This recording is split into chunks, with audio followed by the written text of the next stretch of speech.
Welcome to Humane Voices, the official podcast of Humane World for Animals. I'm Chad, your host, and that's Carrie, my co-host. How are you, Carrie? I'm pretty good. Good. We got Friday. a very Friday. We're recording on a Friday and we're excited, a little bit more excited than normal. But also because we've got a very cool topic for you today. So spring is here. We're starting to warm up a little bit. I'm trying to get my butt off the couch more and just get outside and get moving a little bit. And this topic today is perfect for it. We want to talk about a walkathon called EverWalk.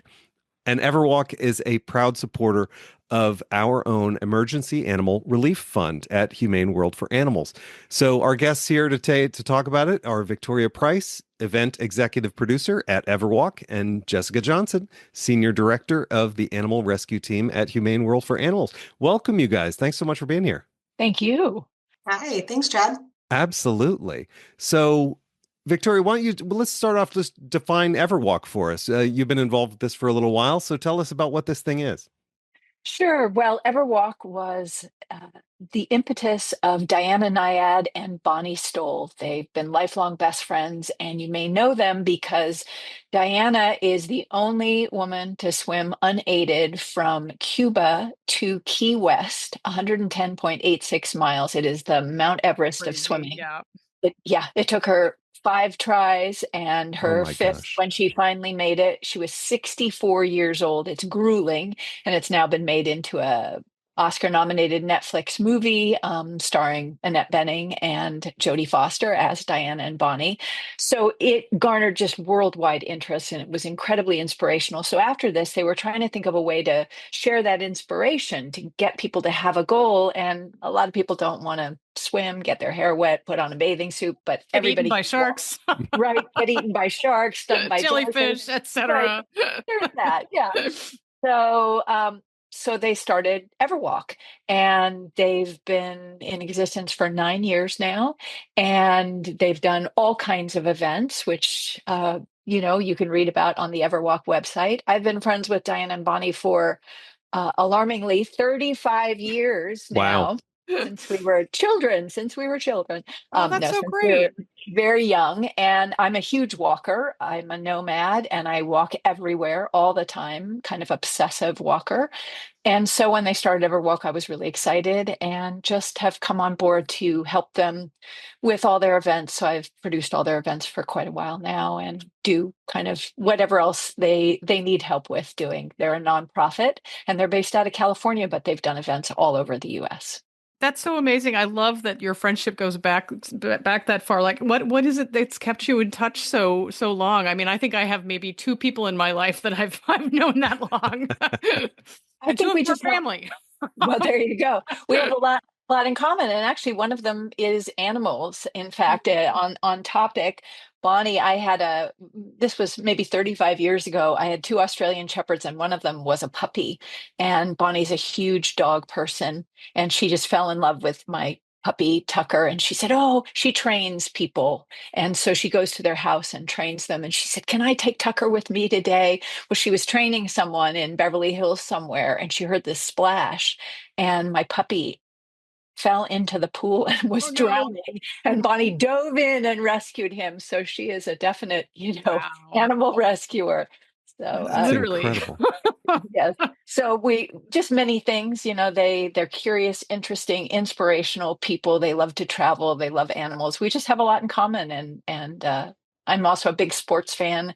And so, sorry, that's my dog Allie commentating as well. And so I'm just always an admirer of anyone who can do that kind of thing. I walk, and that's about it. Well, Victoria, so thank you so much for choosing the Emergency Animal Relief Fund. Jess, why don't you tell us about that? I keep stumbling over my words, so maybe Jess can help me out. Yeah, so the Emergency Animal Relief Fund is a fund that we use on the animal rescue team for some really incredible purposes. So the original reason for this fund was to specifically geared towards animals that had really unique and severe medical challenges. And since then, it's expanded to really cover a lot of the work that we do, specifically for deployments, either cruelty work, disaster response. We were able to fund during the hurricanes last year, some medical for some owners that were impacted by some of the storms last year, and providing some free medical care for them for their pets after that. So there's a lot of really great stories that come out of funding from our Emergency Animal Relief Fund. And you guys are always busy. You guys are always on the road doing stuff, taking care of just animals across the country and around the world, really. So thank you for that. Right. Not only are they doing amazing work, but they can say the words Emergency Animal Relief Oh Fund my really well, God. Chad. We're cutting all this out, so make fun of me all you want. It's going on the cutting room floor. Right. You have the control here. Yeah. Well, Victoria, so thank you so much for paying attention to disaster relief and the work we're doing. But you've got a real connection to Humane World for Animals. Is that right? You go back quite a bit with our organization. Yeah, and I just want to say one thing about EverWalk. So as I Yeah. said, Don and Bonnie are huge animal lovers, but this impetus came because they are based out of Los Angeles, and LA is my hometown. And so it's just been a disaster there. And they just really felt like there's so much good work being done, and they wanted to help. And the animals are often they get neglected and don't have a voice of their own. And so when they said, do you think we could do something for animals? I was like, I know just the place. Oh, that's And yes, wonderful. I do have that connection.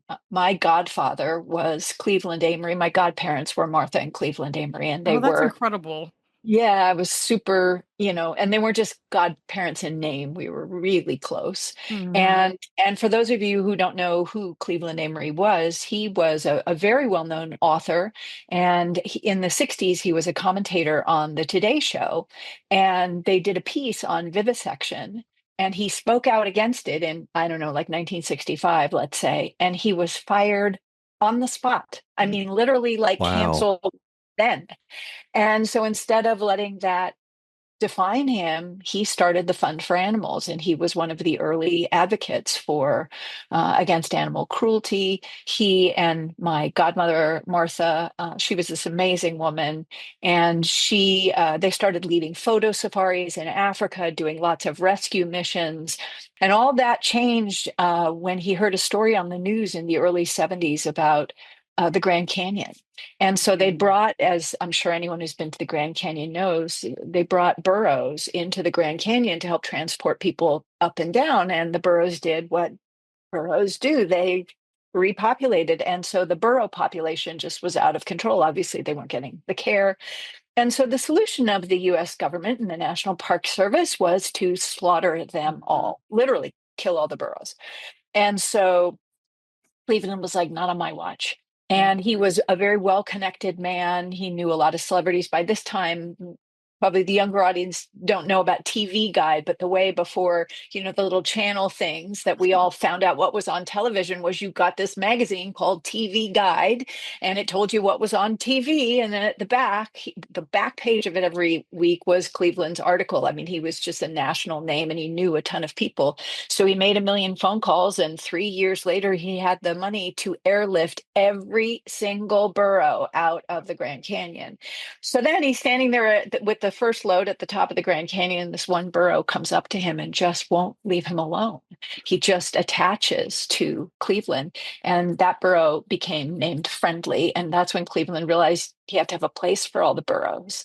And so they ended up buying land in East Texas, and it's now the Black Beauty Animal Sanctuary. And next door, he got his good friend Doris Day, who was an actress back in the day and a big animal rights advocate, to start the horse and sort of hooved animal sanctuary. And so it's an amazing, amazing place in East Texas. And so that's what I grew up with. I grew up with a godfather who, walked his talk, which a lot of people don't, and about something that I loved and my family loved, which was animals. So he's just been an inspiration to me my whole life. That is some amazing history of our organization that It I is. mean, that's amazing. Totally. It's like your family connection, but also the connections through the organizational family because, the Fund for Animals became part of us, and Black Beauty Ranch is our sanctuary. So it's just everything is connected. Yes. And it is still to this day, an amazing sanctuary for so many animals. It's just amazing. It's incredible. And I've, had the good fortune to go visit, and the stories are just heartbreaking. And I think the ones that are the hardest for me are the ones where people who think, oh, this cute little tiger cub, which has this little window of opportunity that it can interact with humans before it becomes dangerous. They shouldn't be interacting with humans. And so, or people who, fall in love with the idea of a wild animal and should not be raising them in their basement in Ohio. And all these people, end up in these and with these animals who are then in dangerous situations. And so many of them end up in beauty.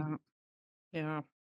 Well, and Chad and I had a long running joke on the podcast about how part of our role was to spoil everybody's fun and let them know that their desires to interact with animals in all the ways that they want to interact are not always best for the animals. So sorry, you can't have a tiger of your own. Yeah.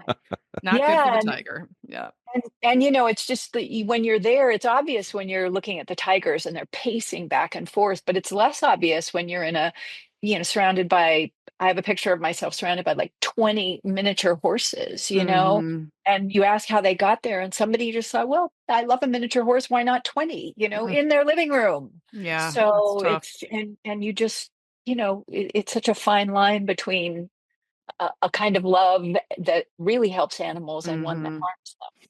Totally. I don't see a downside to that. 20 small horses in my living room. I have a friend. What's your address again? Yeah. I have a friend who's a huge animal rights advocate, and literally she's rescued so many animals, and not one of them has all four legs and teeth and all the things they're supposed to have. And that fantasy you have of one day I'm going to be that person. When I go spend the night at her house, I can't get to the bathroom without sliding on, dog poop. No. So that dispelled that notion right away. So much for the dream. Yeah. Yes, exactly. So there are some downsides to that. And Victoria, you come by disaster relief. You come by that naturally. You've got a history with that as well. Yeah, as I said, I'm a nomad, and I ended up in Western North Carolina completely by accident. I landed in an Airbnb the day the world shut down with COVID, and I liked it here so much that I have a little tiny home, and so I was in Hurricane Helene, and fortunately, we were all fine. We were out without power and water for a long stretch, and a home I had just finished was absolutely destroyed by trees. My gosh. I was not in it, and also it was covered by insurance. But far worse are the people, and there's so many of them, including like my local pet store, wiped out by mud and flood, and the insurance doesn't cover that at all. And so I decided to do something for that and started something called the Mud and Flood Fund for people in my county. And then because I have ties, this will be a nice segue for you, Chad, to the horror community. And it was October.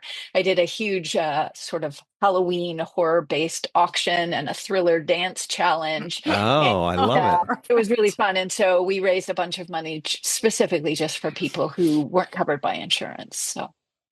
And so your godparents were big advocates, obviously, Cleveland and his wife, but your parents were also animal advocates. Is that right? So you come by it naturally there too. Yeah, big family of animal lovers, and I grew up in a large home with a lot of grounds. And so, in the house I grew up in, we had, you name it. We had dogs, we had cats, we had tortoises, we had pigeons, we had peacocks, we had parakeets, we had everything. And then we had 5 goldfish ponds, and that started because my dad was an actor named Vincent Price, and people probably know him from Thriller. He did the Thriller. Yep. I can do the voiceover. Awesome. Almost word for word. Wow. Yeah, so he did this circus movie in the 50s, and when they got done with it, they said they were going to flush all the goldfish from some act down the toilet, and he was like, And so that happened over and over, and we ended up with 5 goldfish ponds. Every time we went to the county fair, we rescued more goldfish. My gosh. So we had a lot of animals growing up, and they were huge animal. So you're not unfamiliar with hoarding, is what you're saying. There you go. Well, that's so funny. People think of Vincent Price as a certain way, right? He certainly was in a lot of scary movies, and he had a certain thing about him, a Halloween type theme around him. But I don't think people recognize the animal advocacy side of him. That's very cool. Yeah, and actually he wrote about 6 books in his lifetime. One of them is one of the best-selling cookbooks of all time, oddly enough. But I would say my favorite of his books, and he's written some great books, is one called The Book of Joe, and it's still in print. And it's basically a story of him and his dog Joe, but also sort of Oh. his life through all the animals in it. And it's a really, really sweet but well-written book. So Getting to the movie stuff just a little bit, and Carrie, I'm extraordinarily happy. We've had many movie references on this episode. Already? We got We'll see how many Naiad, we can get in. Naiad. Yeah, it's awesome. So on your IMDb page, Victoria, it looks like you were in Edward Scissorhands. Is that right? With your father?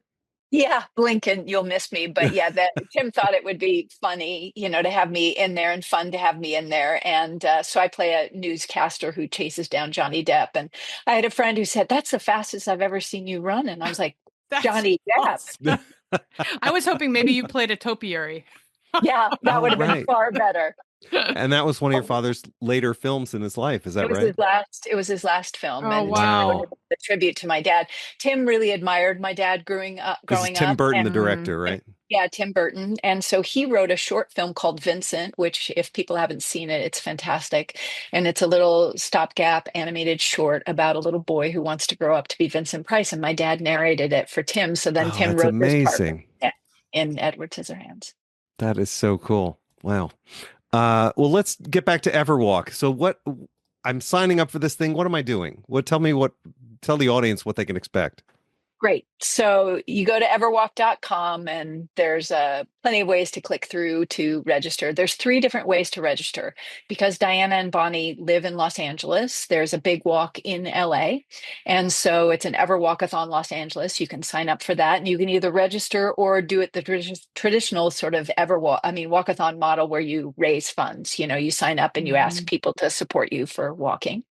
Then there's satellite walks that we have, and right now we have 8 of them around the country, but we're going to add in a few more. So if you live in New York City, we have an amazing ambassador who walks in Central Park every Saturday. She's going to lead a great animal themed walk, and Oh, we have cool. Chicago, or wherever you are in the world, you can walk. And then because Diana is one of the most amazing. My dad was the second most popular public speaker after Eleanor Roosevelt. And when I first met Bonnie said, "Oh, you got to go hear Diana speak. She's amazing." And I kind of rolled my eyes like, yeah. So we go to this, just hideous ballroom in Orange County, California. And Diana gets up there to speak. And I was just wowed. Over the years, she came to speak at a school that I started. I've heard her speak a million times. She is an amazing speaker, and so she goes all over the world doing that. But she's going to have a Zoom with Bonnie, and I think maybe you, Jess. I don't know if it's going to be you or someone else, talking about HWA and the Emergency Animal Relief Fund, and so that people who can't be there with them in the walk, the Tuesday before the walk, they can be online with them. So that'll be fun. And there's, you can walk wherever you are, and we're just trying to raise awareness and support your work, because it was really about helping animals after disaster relief for us. That's incredible. And just that this support that EverWalk is giving to Emergency Animal Relief Fund. Can you talk about, you've seen some firsthand a lot of this disaster relief work and the people impacted. Do you want to talk a little bit about that? You've seen some of the sad cases that happen. Yeah, we've responded to, fires, wildfires. We've responded to hurricanes, flooding. We support all kinds of disasters, ice storms, any type of disaster. And every time we go in, we're just so humbled by the survivors and the people. And it is just such we're grateful to be able to provide support for their pets, and to just let them know, in this moment, they may have lost everything else in their world, including, their place of work, their, families, loved ones, their homes, their cars. All of these things might be gone, but being able to ensure that they're able to take care of or keep their pet is the best feeling in the world in these situations. So helping to provide relief for their pets in that moment is just such an honor. Oh, that's amazing. That's Good for you, fantastic. Jess. Great work. So how cool. can folks get involved in this? Like, what are the next steps for listeners? Is there a place where they can go sort of sign up, register, all of the things to get themselves into it? Absolutely. Just go to everwalk.com. In theory, there should be a lot of ways to click through and find the different registration. And again, there are sort of 3 feeds: walk in LA, walk wherever you are, or join one of our satellite walks. And we have a Facebook group page for the older people who still use Facebook, where you can chat with other people who are walking. And then this Zoom will be a great way for people to connect as well. So, but the walks are March 22nd and 23rd.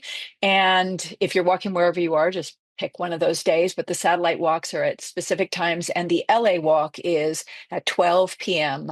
In Los Angeles time on Sunday, the 23rd. Fantastic. We should tell the Black Beauty Ranch team about this, and maybe they can walk at Black Beauty Ranch, and then we can come full circle. Amazing.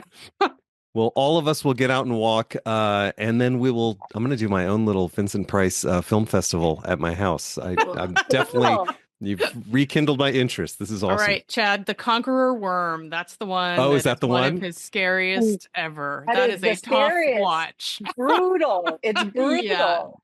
Yeah. It's really good, but it's very different from the sort of campy horror he did in a lot of spots. Okay, it's interesting. Really good. Yeah. Very scary. And for the, animal lovers, the one to completely avoid, although it's one of my favorites, I have to say, is Theater of Blood. If you're a poodle fan. Oh no, bad things happen to poodles. All right. Consider yourselves warned. Okay. Victoria, I can't let you go without asking about Thriller. Do you have any nuggets from that whole thing? Carrie mentioned the Thriller thing. Yeah. So the way it happened, and every time I get little pieces more. And this, we gave John Landis, who directed the Thriller video, the Vincent Price Award a couple of years ago. He's quite the tall tale guy. So I took a few of the things he said with a grain of salt, but there was a little extra piece that I didn't know. So it was Quincy Jones who produced it, who asked my dad to do it.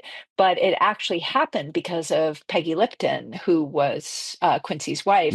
And that's because my dad did an episode of Mod Squad, which, if you've never seen it, was a great show in the 60s. And my dad's episode was fully with Peggy Lipton. Like they were, I don't know, stranded somewhere, the two of them together. And they really bonded and they became great friends. And so she was the one who suggested to Quincy to call my dad. And That's then great. he basically called my dad, and my dad said yes, because my dad was a yes guy and he just loved being part of things. And he walked in, signed a little piece of paper, did it in one take, literally. Oh my gosh. Walked away.